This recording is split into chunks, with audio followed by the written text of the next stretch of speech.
Y hoy es 8 de marzo, es el Día de la Mujer. Los colectivos feministas vuelven a la calle para reclamar la igualdad efectiva de mujeres y hombres. Esta es una marcha de mujeres que representa la promesa del feminismo contra los poderes perniciosos de la violencia estatal. Un feminismo inclusivo e interseccional que invita a todos a unirnos a las resistencias al racismo, a la islamofobia, al antisemitismo, a la misoginia y a la explotación capitalista.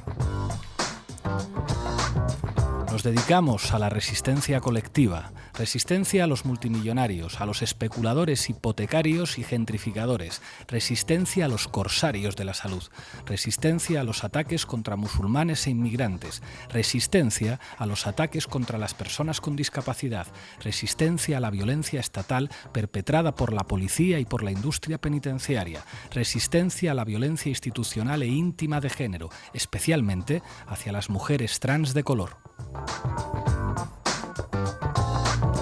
Los derechos de las mujeres son derechos humanos en todo el planeta. Es por eso que decimos libertad y justicia para Palestina. En la base, como decían los chicos del maíz, somos más de Angela Davis que de Kamala Harris. Feliz 8 de marzo, salud, paz y libertad, compañeras.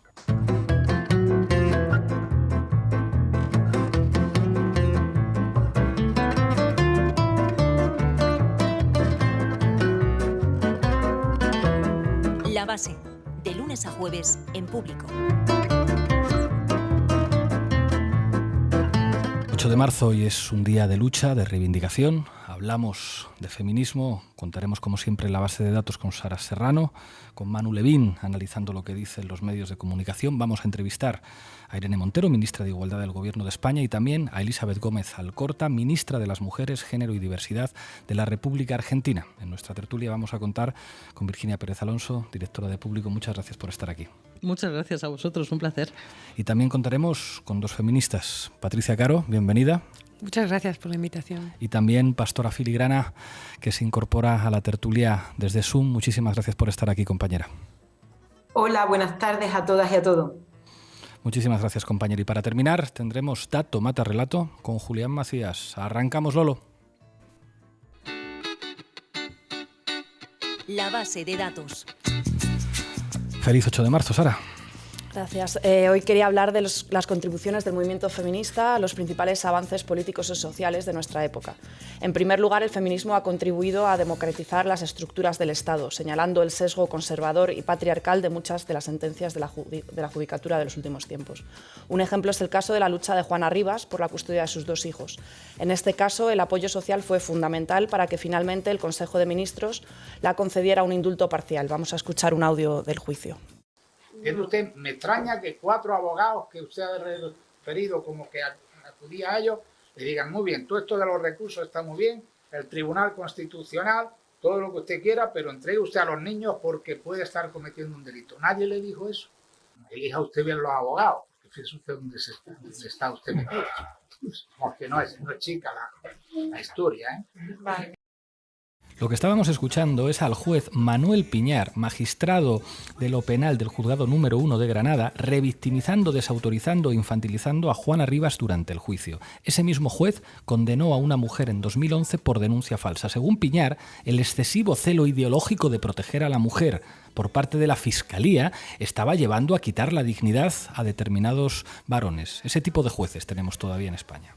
Pues otro ejemplo fue el caso de La Manada. Las multitudinarias manifestaciones empujadas por colectivos feministas contribuyeron a que el caso fuera revisado y pasara de ser considerado abuso a violación. Quería saber si, desde ese punto de vista de los procesados, ¿hizo usted en algún momento algún gesto, alguna manifestación, alguna actuación suya? No hablé, no grité, no hice nada. Entonces, que yo cerrara los ojos y no hiciera nada, lo pueden interpretar como que estoy sometida o como que no. En cualquier caso, daño o dolor durante ese episodio ha quedado claro que no sintió usted. O sea, lo que estábamos escuchando es una transcripción del diálogo que tuvo lugar entre Ricardo González, el magistrado que apoyó la absolución de La Manada, y la víctima del juicio. Recordemos que este magistrado aseguró también que en los vídeos que fueron aportados al caso, los gestos y sonidos de la víctima de una violación a él le sugerían excitación sexual en un ambiente de jolgorio y regocijo. otro de los jueces que tenemos en este país, con toga. Exactamente. La sentencia de la manada supuso además la politización de una nueva generación de feministas en este país. ¿Qué más nos trae, Sara? Pues con la irrupción de la pandemia, los cambios estructurales que se están planteando para salir de la crisis son también eminentemente feministas. La necesidad de poner los cuidados en el centro, fortaleciendo el sistema sanitario, apostando por la conciliación, repensando el sistema de atención a las personas mayores y la infancia o cuidando la salud mental, son hoy consensos sociales, pero llevan décadas siendo señalados desde el feminismo. ¿Y por parte del Gobierno qué se ha hecho? Pues algunos avances impulsados desde el Ministerio de Igualdad son la ley Solo sí es sí, que acaba con la distinción entre abuso y violación, la ley trans para la no discriminación de las personas trans, los permisos parentales iguales e intransferibles, la reforma de la ley del aborto, que busca regular la objeción de conciencia, o la ley de trata, que considerará a las víctimas como sujetos de derecho. El trabajo institucional es clave para que las demandas del movimiento feminista acaben cristalizando en derechos sociales. España, recordemos, es un país vanguardia en el feminismo a nivel mundial. Cuando se aprobó la ley de violencia de género, España fue la punta de lanza en Europa, como lo fue también en la aprobación del matrimonio igualitario, y así está sucediendo también ahora con el trabajo que se está haciendo desde el Ministerio de Igualdad. ¿Qué más materiales nos tienes hoy? El movimiento feminista es también la principal barrera de contención contra el avance de la extrema derecha en nuestro país y en el mundo entero. De hecho, la reacción antifeminista está en el centro de la ideología de Vox y también de buena parte del Partido Popular. No es gratuito que la extrema derecha reivindique el PIN parental, vete actos de igualdad, hable de chiringuitos feministas o niegue la violencia machista. Afirmo, y es un honor para mí hacerlo en representación del Grupo Parlamentario Vox, que la violencia no tiene género, señorías. ¡No tiene género! Estábamos escuchando a la portavoz de la ultraderecha, Macarena Olona, desde la tribuna del Congreso de los Diputados de un país supuestamente democrático. ¿Qué más tenemos? El feminismo es históricamente también un movimiento esencialmente antibelicista y antiimperialista. Hay ejemplos históricos, como es el caso del rechazo de Rosa Luxemburgo a la participación de Alemania en la Primera Guerra Mundial. Y hoy tampoco es ajeno a lo que está sucediendo en Ucrania, y la convocatoria de este 8M es, de hecho, va a contener de hecho este espíritu. De hecho, bueno, podríamos decir que el feminismo ha jugado siempre un papel fundamental en los grandes temas, y esta época no es una excepción, en la pandemia, en la guerra, frente al avance de la extrema derecha, en frenar la devaluación de las democracias occidentales, pero queda mucho por hacer, ¿verdad? Así es, sin ir más lejos, 43 mujeres fueron asesinadas a manos de sus parejas o exparejas en este año 2021 que hemos dejado atrás. Sigue habiendo una brecha salarial del 24%, 337.300 mujeres trabajan a tiempo parcial para el cuidado de familiares, lo que supone casi el 95% de estos contratos, y las mujeres tienen 1 hora y 37 minutos menos de tiempo libre al día que los hombres. Muy buenos datos, gracias, Sara.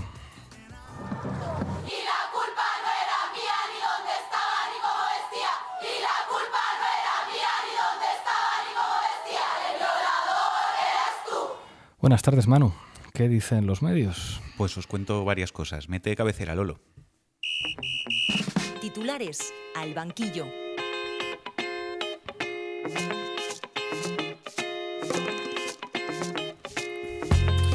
Bueno, las victorias del movimiento feminista en los últimos años han dado lugar también, como señalaba Sara, a una reacción machista que se expresa en multitud de ámbitos. La representación de esa reacción en el ámbito político es evidente. Vox, cuyo auge, al igual que el de otras ultraderechas en el mundo, se explica en buena medida como reacción al avance cultural del feminismo. Vamos a escuchar solo un par de ejemplos más del discurso machista de la ultraderecha española. En nuestro partido hay muchísimas mujeres y de gran valía, casi tanto como la de los hombres. La violencia de género, como nos dice la fiscal, es una gran mentira. Yo sé que esto para muchos no es políticamente correcto, pero es como negar el día o la noche. La violencia es violencia, no tiene sexo. Bueno, el segundo corte que hemos escuchado eran unas declaraciones de Javier Ortega Smith negando la existencia de la violencia machista. Ese discurso permanente de la ultraderecha ha tenido unas repercusiones muy claras en la opinión pública, especialmente entre la gente joven. Según el Barómetro de Juventud y Género de 2021, 1 de cada 5 hombres de entre 15 y 29 años cree que la violencia machista no existe, el doble que hace 5 años. Y otro estudio reciente de la Fundación SM arroja que el 56% de los hombres jóvenes en España piensa que las mujeres se aprovechan de las leyes contra la violencia machista para lanzar acusaciones falsas. Es que esos datos que señalas sobre las mentiras que creen muchos hombres en este país contrastan con datos oficiales de la Fiscalía General del Estado que dicen que los casos de denuncias falsas suponen solamente el 0,00 74% del total de denuncias por violencia machista presentadas desde 2019. Otra vez tenemos la mentira como una de las armas políticas habituales de la ultraderecha, en este caso contra el feminismo. Así es. Pero la condición de posibilidad de que ese discurso negacionista de la violencia machista que hace Vox haya calado de esa manera en la sociedad ha sido, creo yo, su normalización en los grandes medios de comunicación. Hay disponibles muchos estudios muy documentados de investigadoras y de colectivos feministas sobre el machismo en los medios de comunicación, y yo hoy me he basado en uno de esos estudios, elaborado por el colectivo que edita la revista feminista Pícara Magazine y que ha sido publicado hace solo unos días, en febrero de este año. Es un estudio muy completo que, entre otras cosas, hace un análisis del discurso mediático sobre varios casos de violencia machista de los últimos años. Os voy a hablar de uno de los ejemplos más recientes que analiza este estudio, que es el caso de Juana Rivas, que también mencionaba Sara. Es un ejemplo muy claro de lo que sucede cuando el discurso mediático lo marca el agresor. Bueno, en la base vamos a dar difusión a ese estudio reciente de Pícara Magazine que analiza el tratamiento mediático del caso Juana Rivas. Adelante, Manu. Bueno, el caso de Juana Rivas empezó a aparecer en los medios de comunicación en julio de 2017. Rivas había huido desde Italia a Granada con sus hijos, escapando de su expareja Francesco Arcuri, a quien acusaba de maltrato. Cuando un juez le ordenó a Juana Rivas llevar a sus hijos de vuelta a Italia para entregárselos a su pareja, Rivas huyó con ellos y empezó a denunciar públicamente su caso. A partir de ahí se inició una campaña de solidaridad del movimiento feminista que tuvo un gran eco social con el lema «Juana está en mi casa», en la que muchísima gente ofrecía su casa a Juana Rivas y a sus hijos y defendía que un maltratador nunca puede ser un buen padre. Sin embargo, un mes después, en agosto de 2017, hay un punto de inflexión en el relato mediático sobre este caso que se produce cuando Espejo Público comienza a poner en cuestión el relato de Rivas basándose en rumores y en el testimonio de su exmarido, al que entrevistan en el programa. Este fue el momento. Buenos días. ¿Cómo te encuentras? Bueno, no es un momento muy bueno de mi vida, pero bueno, aguanto. Francesco, vamos a ver, tú estás condenado por un delito de malos tratos en el año 2009. Sabes que hay una buena parte de la población de la sociedad española que te ve a ti culpable de toda esta situación.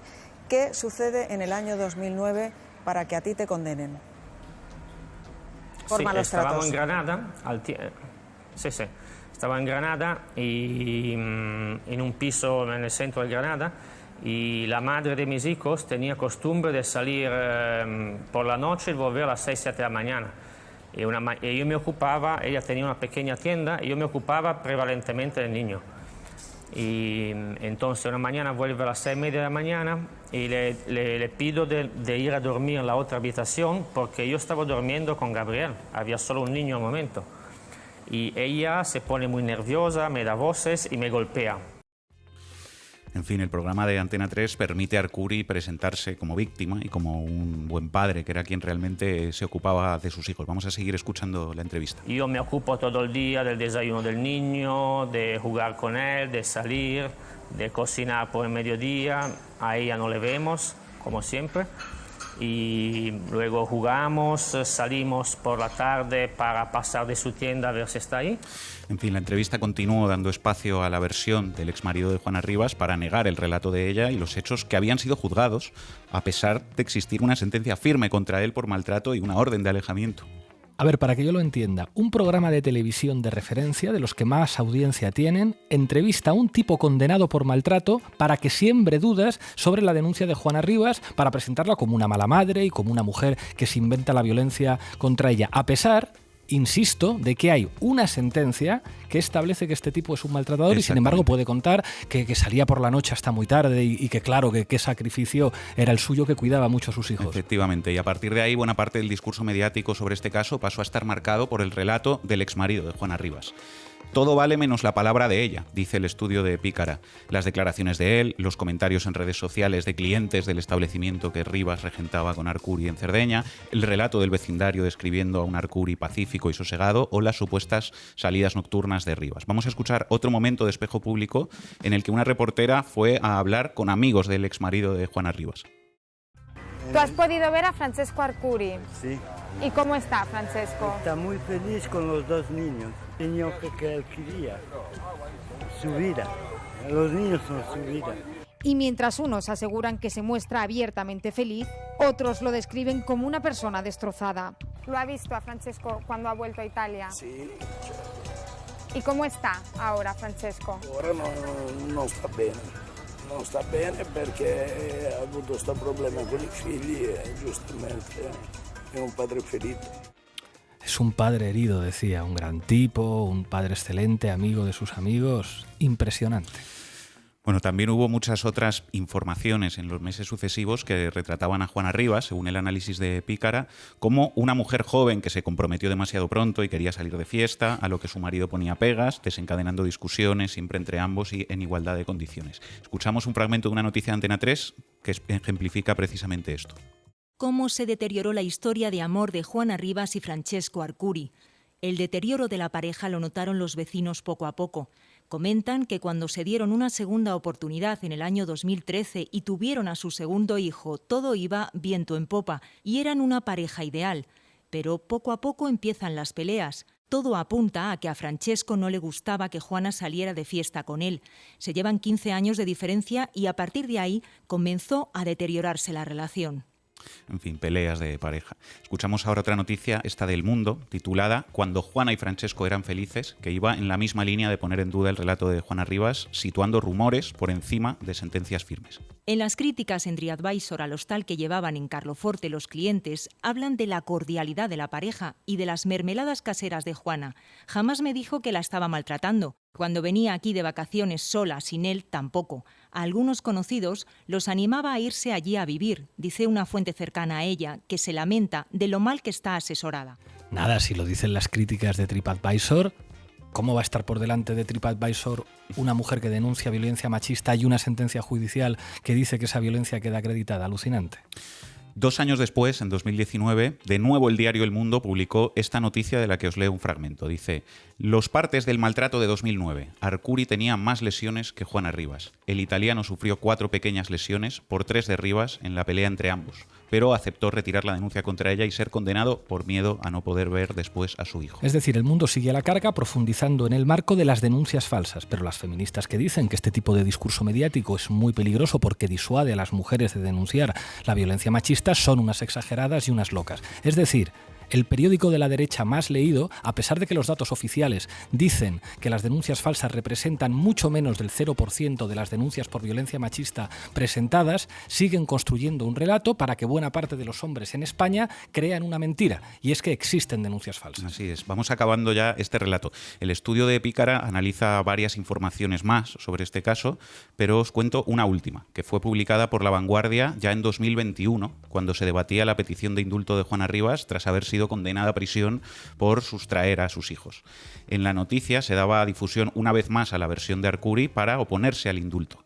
Decía: la defensa en España del italiano Francesco Arcuri ha trasladado al juzgado su oposición a que se le conceda el indulto en cualquiera de sus modalidades, al entender que no cumple ninguno de los requisitos que dispone la ley y que su concesión sería un capricho ideológico de imprevisibles consecuencias. Es decir, la derecha mediática todo el tiempo y durante años dando credibilidad y difundiendo el relato del agresor condenado por un tribunal. En conclusión, el relato mediático del caso cambió cuando empezó a estar marcado por el relato del agresor. Rivas sufrió un proceso de infantilización y se dio validez a comentarios y rumores del vecindario para crear un clima de opinión contra Juana Rivas, y además casi todas las imágenes de las informaciones la señalaban a ella y no hubo referencias al 016 u otras vías de ayuda a víctimas de violencia machista en ninguna de las informaciones. Claro, la pregunta es, ¿cómo nos puede sorprender entonces que la ultraderecha machista tenga tantos votos? Si el discurso negacionista de la violencia machista es difundido por buena parte de los medios de comunicación, pues después nos encontramos con que la ultraderecha puede gobernar. ¿Quiénes son responsables? ¿Los salvajes de ultraderecha o los que diseñan las escaletas de buena parte de los programas de televisión más vistos en este país, difundiendo la versión de un agresor contra una sentencia judicial y criminalizando a una mujer? En fin, muchas gracias, Manu. Las mujeres decentes no suelen recibir proposiciones sexuales indecentes. Deja que te diga algo sobre esa clase de mujeres, Phyllis. Podría ser yo, podría ser tú. Solo piden recibir un trato justo. Quieren trabajar, que les paguen e irse a casa. No piden que las acosen, toqueteen, degraden ni agredan. Ministra Montero, bienvenida a La Base. Muchas gracias. Ministra, dice la derecha y la ultraderecha que el Ministerio de Igualdad vulnera la presunción de inocencia de los hombres por considerar víctimas a mujeres que tengan un caso archivado por violencia de género. ¿Qué tiene que decir? Bueno, es uno de los grandes bulos de los negacionistas de la violencia. Lo cierto es que en nuestro país hay un 70% de infradenuncia de violencia de género y en el caso de las violencias sexuales un 90% de infradenuncia. Es decir, 9 de cada 10 mujeres no denuncian la violencia que sufren, muchas veces porque es una violencia invisible, normalizada y que además tiene asociada culpa, estigma y por tanto las mujeres no encuentran tampoco puertas seguras en las instituciones para denunciar. Precisamente por eso, pues todos los organismos internacionales, empezando por el Convenio de Estambul, lo que dicen es que los Estados tenemos la obligación de poner a disposición de las mujeres sus derechos a la atención especializada, a la detección precoz, es decir, a que tengan un psicólogo o un jurista que les asesore, incluso sin necesidad de poner denuncia. La presunción de inocencia es un derecho que todo el mundo tiene reconocido en el ámbito penal, pero las mujeres, incluso sin poner denuncia y por tanto sin iniciar ese camino de proceso penal, tienen que tener garantizados todos sus derechos, precisamente porque la realidad de la violencia contra las mujeres es una realidad estructural y es una realidad que muchas veces permanece infradenunciada, insisto en las cifras, 70% en violencia en la pareja o la expareja, 90% en el caso de las violencias sexuales y por tanto lo que hay que hacer es desplegar como Estado todos los mecanismos y herramientas para proteger a las mujeres, incluso aunque no denuncien. Ministra, hay asociaciones vinculadas al PSOE que dicen que su ministerio está borrando a las mujeres. Bueno, yo creo que los derechos de las personas trans son derechos humanos, las mujeres trans son mujeres y por tanto la responsabilidad de nuestro país es estar a la vanguardia, como siempre hemos estado en el reconocimiento de los derechos de las personas LGTBI y particularmente de las personas trans, que son las que más vulneraciones de derechos sufren en este momento dentro del colectivo LGTBI. Y estoy convencida además de que hay una mayoría, no solo en el movimiento feminista, sino en el conjunto de la sociedad. La ley trans y la ley LGTBI es una ley absolutamente valorada, es una de las más valoradas por la ciudadanía en su conjunto de toda la acción legislativa que el Gobierno está desplegando, como la ley Solo sí es sí o como la ley de vivienda. Así que avanzamos con paso firme para que las personas trans vean todos sus derechos reconocidos y no sigan sufriendo tanta discriminación. Ministra, ¿qué diría a los que culpan al Ministerio de Igualdad de dividir al movimiento feminista? Pues básicamente que miren las movilizaciones de esta tarde, que desde su diversidad el movimiento feminista va a ser capaz y está siendo capaz de colocar en el centro del debate público la agenda política y la agenda de país que seguramente mejores respuestas esté siendo capaz de dar a las principales preguntas que se hace nuestra sociedad. Las mujeres en nuestro país quieren poder tener tiempo para vivir, quieren que la vivienda sea accesible, que puedan ir al centro de salud, a un centro de especialidades, hacerse pruebas médicas si lo necesitan y que no haya larguísimas listas de espera, que haya escuelas infantiles y políticas públicas de conciliación para que ellas puedan tener tiempo o bien para acompañar a otro familiar al médico o bien para descansar un rato o para echar un café con unas amigas. Ese tipo de trabajo que estamos haciendo también desde las instituciones es una agenda común del movimiento feminista. Claro que también tiene muchos debates, los ha tenido siempre. Antes el movimiento feminista no estaba en el centro del debate público y tampoco lo estaban sus debates. Ahora el feminismo está en el centro del debate público y también efectivamente la sociedad debate sobre aquello que debate el movimiento feminista, pero por encima de todo hay una agenda común de la que como ministerio pues yo creo que nuestra obligación es hacernos cargo y desarrollarla institucionalmente en la parte que nos toca. Ministra Montero, muchísimas gracias. Feliz 8 de marzo. Gracias a vosotras. Nos acompaña Elizabeth Gómez Alcorta, ministra de las Mujeres, Géneros y Diversidad de la República Argentina. Bienvenida a La Base, ministra. Gracias, muchas gracias por la invitación, Pablo. Ministra, pocos meses después de llegar al Gobierno han conseguido el derecho al aborto. ¿Cómo lo valoran? ¿Cómo valoran este éxito, que es un éxito también del movimiento feminista en Argentina? Bueno, la valoración es realmente muy, muy positiva. Hay que decir que va a ser digamos, hoy tenemos una jornada de lucha en donde podemos bajar esa consigna, pero la bajamos porque es una conquista del movimiento de mujeres, que es una cabal demostración de la potencia que tiene, primero, años, décadas de luchas, de las pioneras que desde la década del 80 en Argentina estuvieron reclamando por el derecho al aborto legal, seguro y gratuito, el nivel de organización y la potencia que tienen millones de pibas en la calle en el 2018 con lo que se conoció como la Marea Verde, y cuando ese nivel de organización popular se conjuga con una decisión política, los resultados son que podemos ampliar derechos y seguir avanzando. Yo digo que es una ventana de oportunidad, que muchas veces ese movimiento está en la calle, pero no hay decisión política, y sin lugar a dudas, sin ese 2018 no hubiese habido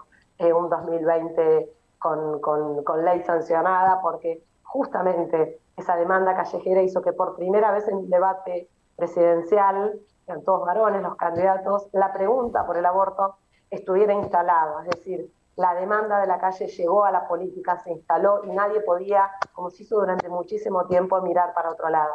En el caso de Argentina, además, Alberto Fernández, el actual presidente, sostuvo históricamente que él estaba a favor de la legalización del aborto, y lo que no íbamos a saber era que a 3 meses de comenzar la gestión nos iba a encontrar una pandemia absolutamente extraordinaria que nos cambió la vida a todos, a todas. Y a pesar de eso, en el mes de noviembre pudimos enviar el proyecto y logramos la sanción. Yo creo que primero es un motivo de festejo, pero también es un motivo de aprendizaje lo que logramos las mujeres y todas las personas gestantes en Argentina para que hoy tengamos ley, y sabemos, y lo decimos, que con la ley no alcanza, porque después hay que militar la implementación, porque las resistencias siguen existiendo, porque inmediatamente en noviembre pasado hubo elecciones y ya hubo candidatos y candidatas a diputados y diputadas de la derecha, reaccionarios, que planteaban presentar proyectos de ley que modifique una ley que tenía 10 meses de vigencia. Así que no es que con la alegría podemos relajarnos, sabemos que es una lucha, y vemos, incluso miramos a las hermanas de otros países que han atravesado situaciones similares, que tienen sancionado la ley, y es una cabal demostración de que nunca podemos bajar la guardia ni nunca podemos dejar la calle, que es el gran garante de estas conquistas, ¿no? Ministra, en España, sobre todo los colectivos trans, están mirando con muchísimo interés una medida de su gobierno que se llama el cupo trans. ¿Podría explicarnos en qué consiste? Sí, claro. Argentina tiene todos los estudios que tenemos hechos. Se sabe que la población travesti trans tiene una expectativa de vida de 40 años. ¿Sí? 40 años. Una expectativa de vida que el resto de la ciudadanía atravesamos en el 1900. ¿Sí? Quiere decir que llevamos 1 siglo y 2 décadas de diferencia en términos de expectativa de vida, y esto tiene que ver con que el sistema reproduce violencia y discriminación para aquellos que escogen tener una identidad sexual distinta a la asignada al nacer. Argentina ya viene con un recorrido para llegar a esta norma. Hay que decir que este año cumplimos 10 años de la Ley de Identidad de Género, una ley que, lo digo con mucho orgullo, ¿no? Es realmente una de las mejores leyes del mundo, que establece la decisión y el autorreconocimiento de las identidades de género, la obligación del Estado a prestar todos los servicios de salud pública para las transiciones que cada uno quiera hacer, en caso que las quiera hacer biológica, la obligatoriedad del reconocimiento de la identidad autopercibida en cualquier ámbito, incluso en los ámbitos registrales. Entonces, con ese paso que dimos hace 10 años, con un movimiento de la diversidad también muy, muy potente, el gobierno entendió que teníamos que llevar adelante medidas positivas para garantizar, y estamos hablando, la vida, ¿no? Es una política que garantiza la vida de una población que es excluida muy rápidamente del sistema escolar, es excluida absolutamente del mercado laboral. Cerca del 75-80% de las personas trans en Argentina viven de la prostitución. Esa prostitución, además, tiene una encarnizada criminalización y persecución de las fuerzas policiales hace décadas, más allá que hubo momentos donde esa persecución ha sido realmente brutal, como en los 90. El neoliberalismo también siempre escoge a sus poblaciones más vulnerables. Lo cierto es que en ese sentido, primero el presidente de la Nación decidió dictar un decreto para que se garantice en el ámbito del Poder Ejecutivo Nacional el 1% del empleo para la población travesti trans, con algunas características que tienen que ver, para ingresar al empleo público se necesita tener terminados los estudios medios, y permite la posibilidad de que las personas trans no terminen con el compromiso tanto del Estado, de hecho el Ministerio de las Mujeres, el Ministerio de Educación, acompañamos esa terminalidad educativa, pero se excepciona justamente ese requisito a la administración pública. Eso fue en el 2020 y en julio del 2021 el Congreso de la Nación sancionó una ley que amplía este cupo laboral travesti trans a los 3 poderes del Estado. Hay que pensar que estamos hablando también del Poder Judicial, que eso va a transformar radicalmente y democratizar un poder conservador, oligárquico, misógino, y al Poder Legislativo. Venimos avanzando y que sí que se creó un registro de aspirantes para el empleo público. En muy pocos meses, Pablo, había 5.400 personas inscritas que estaban solicitando ingresar al empleo público. Y por otro lado, lo que estamos avanzando mucho, Argentina es un país federal que en todas las provincias, en todos los estados subnacionales, dicten sus propias normas, y lo mismo en los gobiernos locales, porque el modo que tenemos de asegurar esto es que cualquiera pueda conseguir un trabajo en donde vive, ¿no? Digamos, ustedes saben que la administración central en general se concentra en la ciudad de Buenos Aires, pero la población travesti trans está distribuida en todo el país. Para nosotros es un compromiso, te diría, ético y de derechos humanos, trabajar para garantizar el empleo, porque lo que nos pasa es que a muchos y a muchas siempre dimos por sentado que íbamos a tener un empleo. Y lo cierto es, para aquellos y aquellas que jamás pudieron tener un empleo formal, nunca pudieron saber cómo iba a ser su día cuando se llegue a fin de mes o pasado mañana. Y como dicen muchas y muchos compañeros trans, nunca jamás pudieron soñar con llegar a viejos. Entonces lo que estamos haciendo es una política que pone en el centro la vida y a los derechos humanos. Última pregunta, ministra. Desde su ministerio han dado mucha importancia a las políticas de cuidados. ¿Podría decirme las 2 o 3 medidas más importantes que se han implementado en esta dirección?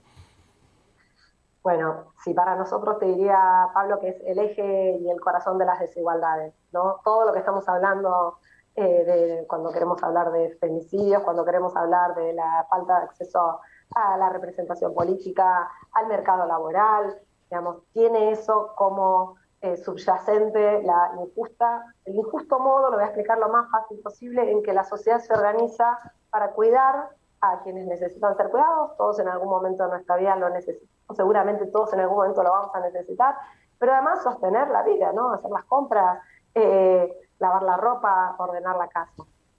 Lo cierto es que Argentina, hasta la llegada de este gobierno, la agenda de las políticas de cuidado, que lo que busca es cambiar el modo en que la sociedad lo organiza, cambiarlo en un doble sentido.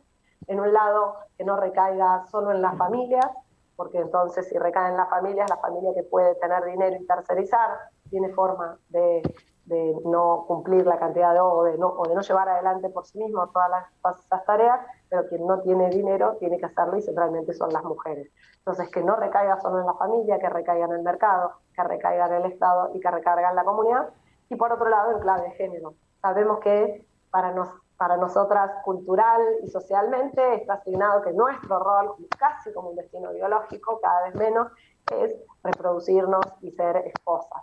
Entonces, es el primer gobierno que coloca en agenda las políticas de cuidado. Llevamos adelante una enorme cantidad de políticas de institucionalidad, creamos un mapa federal de los cuidados, llevamos adelante una campaña de cuidar en igualdad, pero el 1 de marzo, hace unos días nomás, el presidente argentino, en la apertura del año de las sesiones legislativas en el Congreso Nacional, anunció que este año vamos a estar enviando desde el Poder Ejecutivo 2 proyectos de ley que para nosotras son claves. La primera es de las licencias parentales igualitarias. Argentina tiene las peores licencias para las personas no gestantes o padres, 2 días.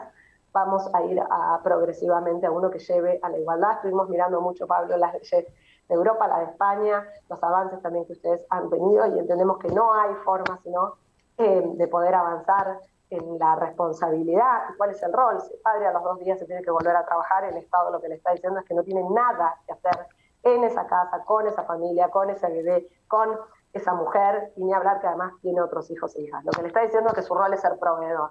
Y esto es clave porque son normas performativas. Entonces, una es este proyecto de ley que para nosotros es clave, y el otro es la creación de un sistema nacional de cuidados que va a crear una institucionalidad para poder organizar y diseñar un plan que lleve paulatinamente con todas las áreas del Estado que interviene, que son muchísimas, a justamente una redistribución de estas tareas. Sabemos que ahí está la clave, que si trabajamos por la igualdad, no solamente las tareas de cuidado, pero el acceso al mercado laboral es para nosotros fundamental, y sin esta organización es muy, muy difícil.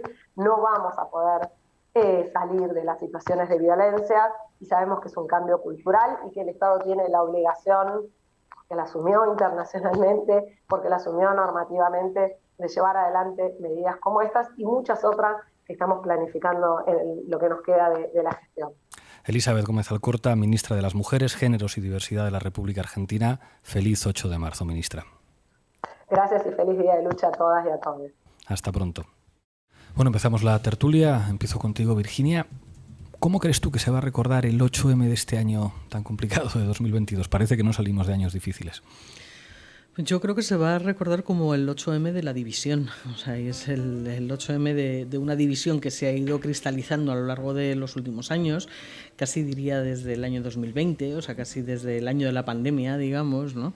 Pero que se ha consolidado y se está visualizando, digamos, de una forma clara esa división con las dos manifestaciones que va a haber en Madrid, ¿no? Dos manifestaciones que además algunas intentan vender como con los elementos de división según una de las partes, la parte de las autodenominadas feministas radicales, ¿no? Que realmente no es cierto todo lo que están diciendo, ¿no? Porque dicen, bueno, pues es que en una manifestación, la de la comisión del 8M, no defiende la abolición de la prostitución o no defiende acabar con los vientres de alquiler. Y realmente eso no es así, ¿no? O sea, al final el elemento divisorio clarísimo es el tema de la ley trans. O sea, ese es el elemento divisorio, el que ha provocado que haya dos manifestaciones distintas. Entonces yo creo que es una pena, ¿no? Que al final, después del gran 8M del año 2018, estemos en este punto, y sobre todo que estemos en este punto tras una pandemia que nos ha, yo creo que a las mujeres nos ha hecho mucho daño, ¿no? Sobre todo, ya te lo digo casi desde una perspectiva más personal, ha roto con muchas de las redes que se habían tejido entre nosotras, ¿no? O sea, con esa red también de abrazos, digamos, que habíamos conseguido tejer después de ese 2018 que fue tan intenso y tan importante, ¿no? La falta de contacto físico entre nosotras, o sea, esto ha lastrado mucho a muchísimas mujeres, ¿no? Y este año, que debería ser el año de la toma de las calles de nuevo, de salir a las calles y de conquistar las calles todas juntas, pues nos encontramos con esta situación que, en mi opinión, es muy triste, ¿no? Patricia.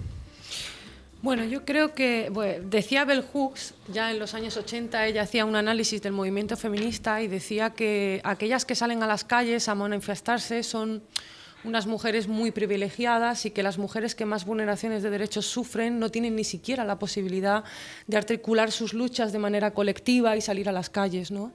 Entonces yo creo que esta división que existe, retomando un poco lo que decía Bell Hooks, se refiere básicamente a una lucha de poder entre una élite de menos de un 1% de feministas blancas, que no representa al movimiento feminista que está en la calle y que ni siquiera representa a las mujeres que no son de manera activista feminista, pero que sí que defienden los derechos de las mujeres, porque absolutamente todas estamos de acuerdo en la necesidad de defender los derechos de todas las mujeres, y en que el feminismo está para romper topografías de poder, no para reproducirlas ni para crear nuevas relaciones de poder. Pastora.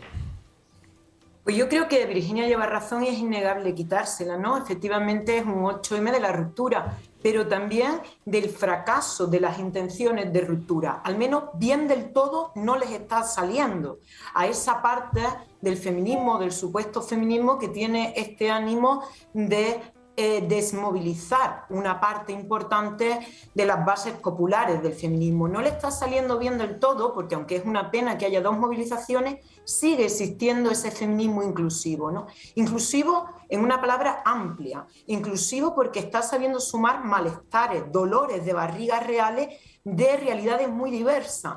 Es un feminismo que es inclusivo con la reivindicación de mujeres inmigrantes que están ocupando los trabajos que nadie quiere. Es un feminismo que está siendo inclusivo con las reivindicaciones de mujeres jóvenes que salieron a la calle hace años y que siguen aquí pidiendo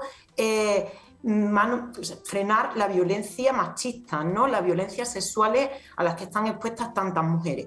Es un feminismo que está sabiendo sumar malestares muy diferentes. Las de esas madres, de esas jóvenes, también se están sumando. Esto está. Y creo que este 8M también se va a recordar porque siguen en las calles, hay discursos, hay prácticas políticas, hay actividades culturales, políticas que hoy están en todo el Estado, a pesar del gran poder que tienen esos intereses en dividir, ¿no? Virginia. Sí, a ver, yo creo que seguimos teniendo un montón de problemas y esos problemas deberían ser los que nos unieran. Al final tenemos tantas conquistas por hacer que suena hasta un poco marciano, o sea, que haya una batalla por lo que nos puede desunir eventualmente, ¿no? Que debería ser, en mi opinión, totalmente accesorio. En el repaso que habéis hecho Sara y Manu del panorama, la verdad es que cuando uno lo ve todo junto, se le ponen un poco los pelos como escarpias, ¿no? Yo me estaba acordando, según estabais comentando, el caso de Juana Rivas, que además aquí en público lo vivimos de forma muy intensa, hicimos coberturas muy amplias de este asunto, pero me estaba acordando de otro caso que es el de Infancia Libre, que creo que fue absolutamente sangrante porque, pues volvimos a ver al más puro estilo de las cloacas cómo incluso se manipulaban informes policiales o digamos que se dirigían informes policiales para encaminarlos a la condena de una mujer que era la presidenta de Infancia Libre y además vinculándola directamente con Podemos como si eso fuera digamos la excusa perfecta para condenarla también, ¿no? Madres que están intentando proteger a sus hijos de abusos sexuales o de supuestos abusos sexuales por parte de sus padres porque no encuentran otro tipo de protección, ¿no? O sea, ante estas situaciones, ante la violencia cotidiana que sufrimos, que sufren muchísimas mujeres, ¿no? Efectivamente, mucho más las no privilegiadas que las que sí que somos privilegiadas, francamente, o sea, estar hablando de una ruptura del movimiento feminista no se entiende. O yo creo que desde la calle es muy difícil de entender, al menos, ¿eh? Sara. Sí, yo quería hacer una reflexión de fondo sobre los temas que están atravesando nuestra época, ¿no? O sea, sobre la pandemia, sobre cómo el feminismo puede intervenir en estos temas. En la pandemia, en la cuestión de la guerra ahora en Ucrania, en cómo confrontar a la extrema derecha. Y tiene que ver con que más allá de que podamos reivindicar los valores asociados a la feminidad, y digo asociados y no los valores esencialmente femeninos, porque tienen más que ver con cómo nos han socializado, y que más que con una cuestión biológica, pues estos valores como el pacifismo, el diálogo, los cuidados, se pueden reivindicar como valores universales, pero también creo que tenemos que reivindicar el conflicto desde el feminismo, porque reducir el conflicto a una cuestión de enfrentamiento de egos o a una pelea de gallos, como se hace desde ciertas masculinidades, además de ser esencialista, también lo que hace es eliminar la dimensión política del conflicto. Y eso también invisibiliza los antagonismos sociales que nos atraviesan a nosotras muchas veces, ¿no? Entonces, negarnos el conflicto supone además también negarnos la posibilidad de defendernos de ciertos ataques y también negarnos la posibilidad de luchar por vidas mejores, ¿no? Entonces, yo creo que construir espacios seguros para las mujeres, espacios seguros desde el feminismo, es compatible también con responder con agresividad y con contundencia en ciertos escenarios, o sea, cuando es necesario. Por ejemplo, en una redada racista, en un desahucio, en una agresión sexual, tenemos derecho también a responder con contundencia y a reivindicar el conflicto con el antagonista. Y bueno, esto se recoge muy bien en un lema feminista que dice que tenemos que cuidarnos entre nosotras para poder golpear más fuerte. Patricia.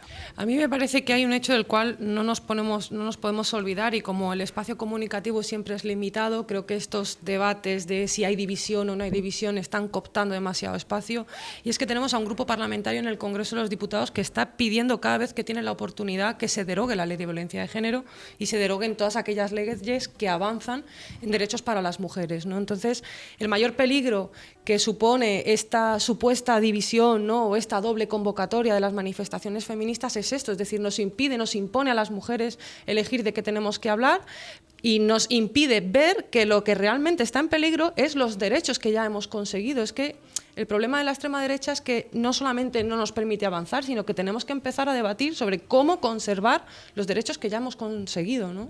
Pastora.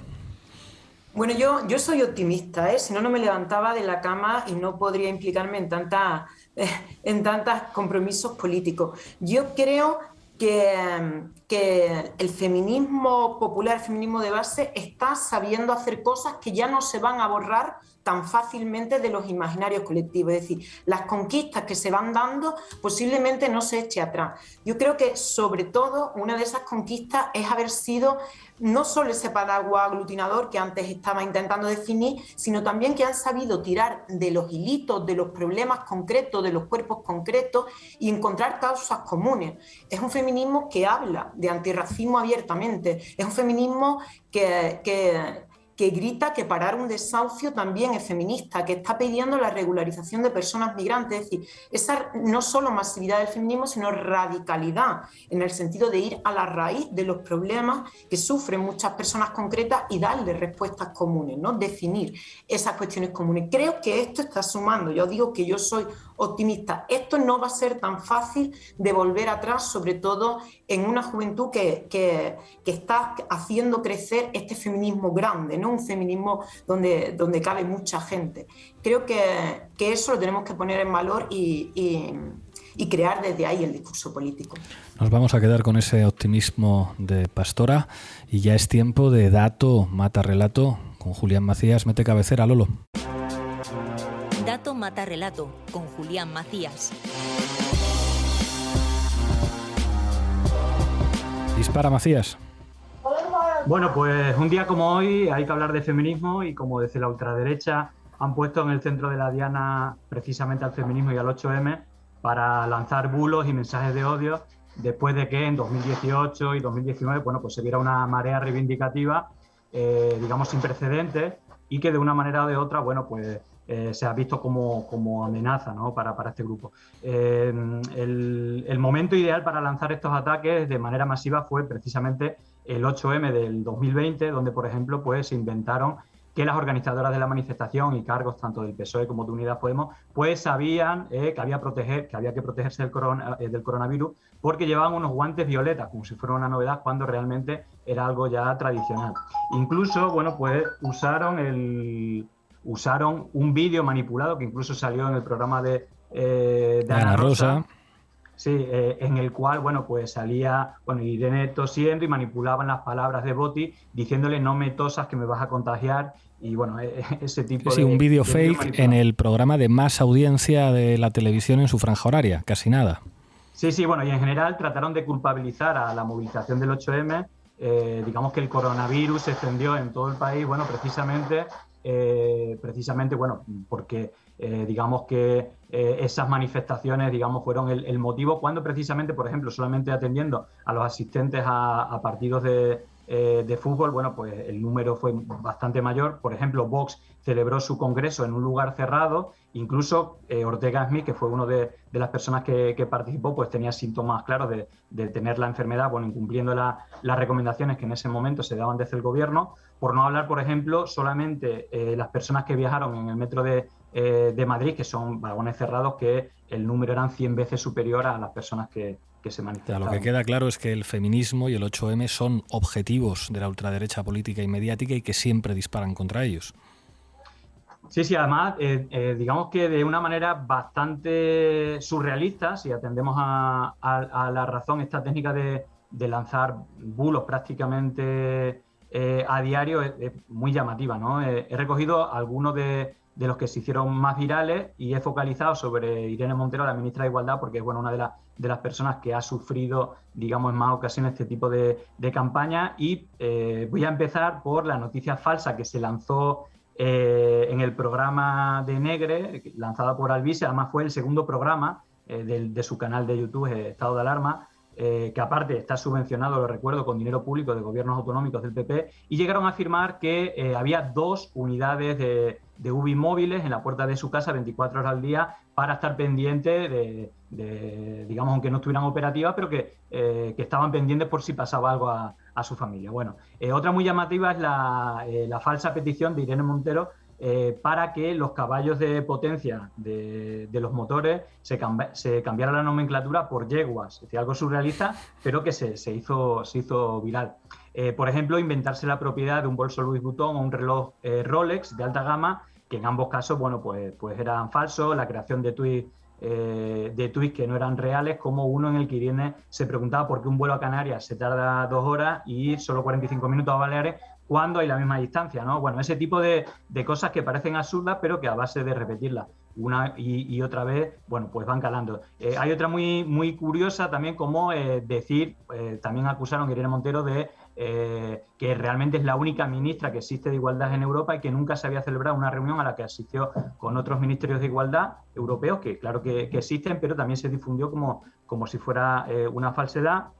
O la noticia falsa publicado por al menos 3 diarios de fake news de la ultraderecha, que afirmaba que el Ministerio de Igualdad iba a presentar un anteproyecto de ley de reforma de la Biblia.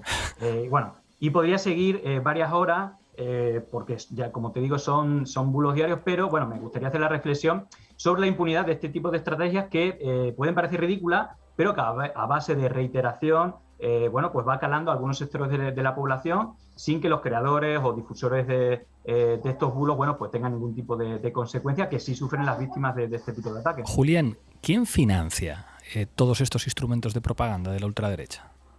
Bueno, pues, a ver, seguramente tanto los ataques al colectivo feminista como al colectivo LGTB, bueno, principalmente el foco viene de la ultraderecha, pero los espacios de financiación pues son múltiples, ¿no? Pero sí que es llamativo ahora que quieren asociar a Putin con el comunismo, como un informe del Parlamento Europeo demuestra que desde personas del entorno del Kremlin financian a organizaciones como Citizen Go, que a su vez apoyan a partidos políticos como Vox en España, Salvini en Italia, Orbán en Hungría o Le Pen en Francia. Y, por ejemplo, uno de los patronos de Citizen Go, que es la marca internacional de Hazte Oír, es Alexei Komov, que es muy cercano a Putin, y uno de sus principales financiadores es Konstantin Malofeev, que es un oligarca muy próximo al Kremlin. En las redes sociales, por ejemplo, de la Embajada de Rusia en España, se podían ver publicaciones de Hazte Oír, al igual que en las redes sociales de Hazte Oír o Citizen Go, donde elogia a Putin diciéndole que los pro familia del mundo felicitarán a Putin por su defensa de la infancia, refiriéndose a las políticas anti-LGTB parecidas al PIN parental de Vox que Putin impuso en Rusia. Hay que recordar que Hazte Oír y Citizen Go y otras plataformas pantalla de la secta ultracatólica el Yunque están detrás de la coordinación del acoso durante meses que habéis sufrido tú y tu familia en vuestra vivienda, por lo que me parece bastante loco y asqueroso que desde algunos medios y periodistas quieran hacer creer a la gente que personalmente tú apoyas a Putin en este caso, es decir, que es uno de los financiadores de la cosa que habéis recibido estos meses. Esto es muy llamativo y en el programa en el que analizábamos las conexiones de Vox y la ultraderecha española con Putin ya dimos muchos datos, pero ahora me están mandando información periodística muy interesante. Hay varios vídeos de Maruenda en Al Rojo Vivo y en otros programas reivindicando la figura de Putin como un gran patriota, que incluso se ve a Ferreras pues entendiendo que la anexión de Ucrania, era la anexión de Crimea a Rusia, era una cosa razonable por la posición rusa, y precisamente esos medios que fueron tan condescendientes con las estrategias de Rusia, y en el caso de Maruenda, el director de La Razón, una de las figuras fundamentales de A3 Media, reivindicando públicamente en el programa de Ferreras la figura de Putin como un gran patriota, ahora son los que tratan de generar una campaña de desinformación para decir que quien defiende a Putin es básicamente la izquierda en España. Es llamativo. Sí, así es. Digo, como tú dices, desde espacios y personas que defendían a Putin, bueno, ahora de repente, tras la invasión, usando el principio de transposición, bueno, acusan a Putin de ser de izquierda y comunista y, por ejemplo, durante el mes de febrero Abascal borró 60 tweets, Vox borró unos 200 y todo parece que eran tweets, como algunos que se han visto, defendiendo a Putin, mientras tertulianos repiten como papagayos que Putin es comunista. Y un ejemplo claro es el que tú estabas nombrando, el de Maruenda, que es un diputado del PP, hay que recordarlo, y que está perenne en varias tertulias televisivas, que esta semana ha repetido varias veces en cada intervención, digamos que Putin es comunista, pero si repasamos su hemeroteca podemos ver cómo Maruenda se quejaba de las manifestaciones que hacían los comunistas contra Putin por un supuesto fraude electoral, o cómo elogiaba a Putin con este tuit: la sociedad europea es complaciente y soberbia, las guerras son para luchar hasta el final, el único con valor es Putin. O diciendo en otro tuit que Putin y Trump eran muy inteligentes y patriotas. Por otro lado, digamos, algunos que son también constantes en esta intentar vincular a Putin con Unidas Podemos, con Podemos o con la izquierda en general, Caño y Alandete, que fueran directores del país. Director y director adjunto. Que además estos, por lo visto, estuvieron recibiendo dinero de lo que ahora llaman propaganda rusa para financiar el periódico.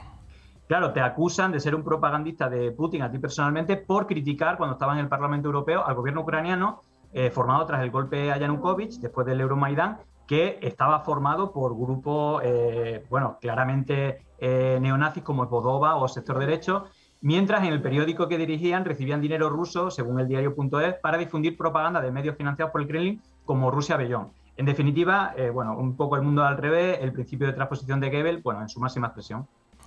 Muchísimas gracias, Macías. Hasta la semana que viene. Chao, hasta la semana que viene. Bueno, llegamos al final del programa. Hoy vamos a acabar con una canción. Recordad, los que nos estáis siguiendo por YouTube, que para escuchar la canción tenéis que pasaros a Spotify o a iVoox, porque por derechos la canción no la vais a poder escuchar aquí. Vamos a acabar con un tema que es uno de los himnos del movimiento feminista en los últimos años, Serisan, de Uncha, con Mafalda y Tremenda Jauría. Hasta mañana, compañeras.